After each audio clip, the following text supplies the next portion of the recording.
স্থানীয় সংবাদ।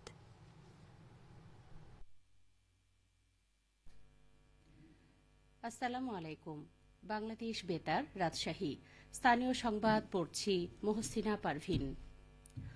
পবিত্র ঈদ উল ফিতর উপলক্ষে পূর্ব ঘোষিত ছুটির পাশাপাশি 18 মার্চও ছুটির ঘোষণা করেছে সরকার। আজ সচিবালয়ে প্রধানমন্ত্রী তারেক রহমানের সভাপতিত্বে অনুষ্ঠিত মন্ত্রিসভার বৈঠকে এ ছুটির ঘোষণার সিদ্ধান্ত নেওয়া হয়। চাঁদ দেখার সাপেক্ষে 20 বা 21 মার্চ পবিত্র ঈদ উল ফিতর হতে পারে। সম্ভাব্য এই তারিখ ধরে আগেই 5 দিনের ছুটির তারিখ নির্ধারণ করেছিল জনপ্রশাসন মন্ত্রণালয়। সে অনুযায়ী 19 থেকে 23 মার্চ পর্যন্ত এ ছুটি নির্ধারণ করা ছিল। এরপর এর সঙ্গে যুক্ত হয়েছে 18 মার্চের ছুটি। এছাড়া 17 মার্চ পবিত্র শবে কদরের ছুটির ফলে ঈদের ছুটি বেড়ে দাঁড়াচ্ছে 7 দিনে। পুলিশের তৎপরতা বৃদ্ধির ফলে রাজশাহীর আইন শৃঙ্খলার পরিস্থিতি পূর্বের যে কোনো সময়ের চেয়ে নিয়ন্ত্রণে আছে।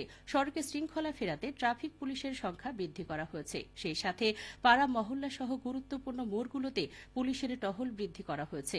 তথ্য প্রযুক্তির ব্যবহারে 12টি থানায় দক্ষ জনবল দিয়ে পুলিশ দ্রুততম সময়ের মধ্যে সংগঠিত যে কোনো অপরাধীর সাথে জড়িত ব্যক্তিকে শনাক্ত করতে সক্ষম হচ্ছে।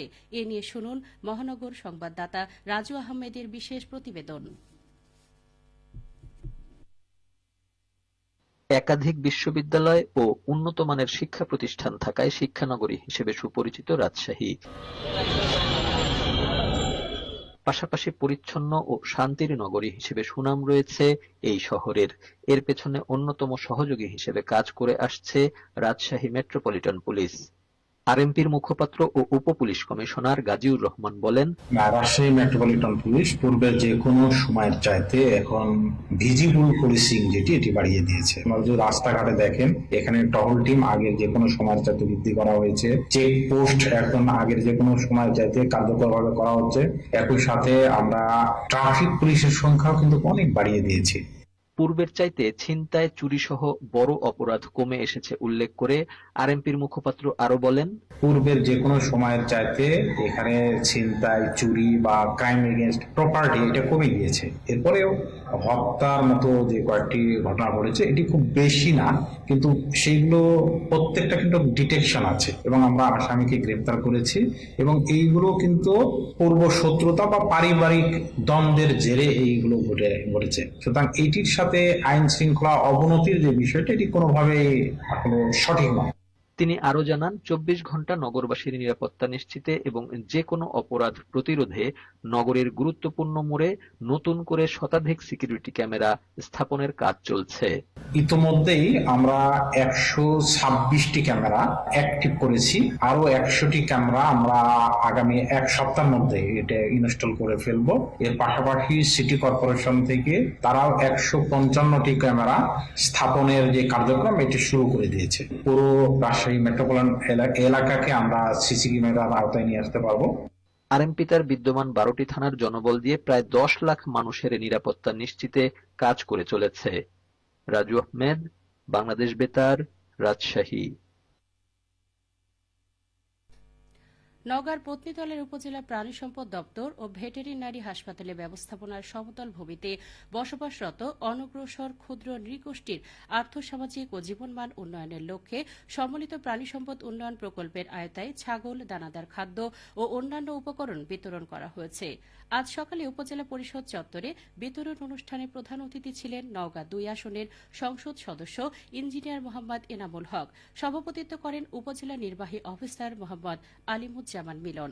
অনুষ্ঠানে উপজেলার 200 জন উপকারভোগীদের মাঝে প্রত্যেককে 200 করে মোট 400টি ছাগল, দানাদার খাদ্য, ছাগল পালনের জন্য তৈরি ঢেউটির এবং অন্যান্য উপকরণ বিতরণ করা হয়। আগামী 26 মার্চ মহান স্বাধীনতা ও জাতীয় দিবস উদযাপনে নাটোরে প্রস্তুতি সভা অনুষ্ঠিত হয়েছে। দিবসটি উদযাপন উপলক্ষে আজ জেলা প্রশাসকের সম্মেলন কক্ষে প্রস্তুতি সভায় সভাপতিত্ব করেন জেলা প্রশাসক আসমা শাহীন। স্বাধীনতা ও জাতীয় দিবস উদযাপনে 26 মার্চ প্রত্যুষে শহরের স্বাধীনতা চত্বরে 31 বার তোপধ্বনির মাধ্যমে দিবসটির সূচনা হবে। সূর্যোদয়ের সাথে সাথে স্বাধীনতা চত্বরে শহীদদের স্মরণে পুষ্পস্তবক অর্পণ এবং সকল সরকারি, আধাশাসিত, স্বায়ত্তশাসিত এবং বেসরকারি বেসরকারি প্রতিষ্ঠান ও ভবনসমূহে জাতীয় পতাকা উত্তোলন করা হবে। পুষ্পস্তবক অর্পণ করা হবে জেলার 5টি গণকবরে। সকাল 8টায় নাটোর জেলা স্টেডিয়ামে শিক্ষা প্রতিষ্ঠানের শিক্ষার্থীদের সমাবেশ ও কুচকাওয়াজ অনুষ্ঠিত হবে।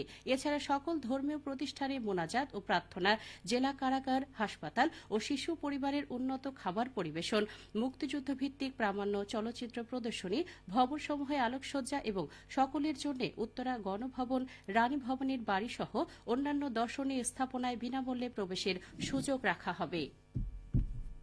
সবশেষে আবহাওয়া। আজ দুপুর 2টায় রাজশাহীতে তাপমাত্রা ছিল 32.2 ডিগ্রি সেলসিয়াস। এ সময় বাতাসে আপেক্ষিক আর্দ্রতার পরিমাণ ছিল 33%। রাজশাহী ও পার্শ্ববর্তী এলাকায় আজ ইফতার সন্ধে 6:11 এবং আগামীকাল সেহরির শেষ সময় ভোর 5:06। সংবাদ শেষ হল। আমাদের পরবর্তী সংবাদ বিকেল 4:05।